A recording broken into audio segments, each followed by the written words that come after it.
to Zwide Media. If you're new to this channel, please subscribe. Don't forget to like, comment and share. Here's a new video for today. Enjoy.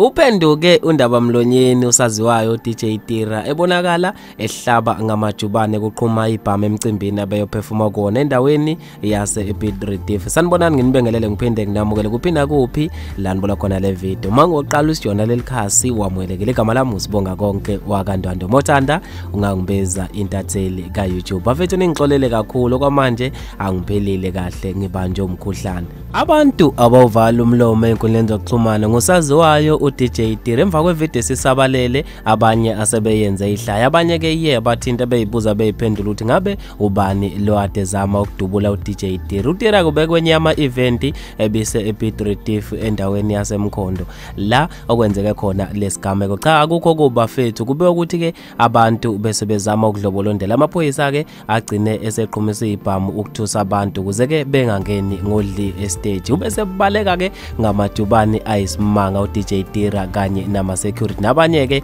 abantu kade beqaphile ngaphakathi estage. Lokho kubathuse kakhulu abantu bayitshela ukuthi ke kunomuntu obezama ukubulala uDJ Tira. Cha phansi amaphaphu bafethu akekho umuntu obezama ukubulala yena uDJ Tira. Abanye ke le video ibahlekise kakhulu besho khona ukuthi kanti umalume ubaleka kangaka. Mina njengentatheli ka YouTube bafethu sengiyaphela khona la ngizothanda ukuzokuphawula kwakho ngayo le video mawukade usuyibonile. Uma ungakayiboni awubambela.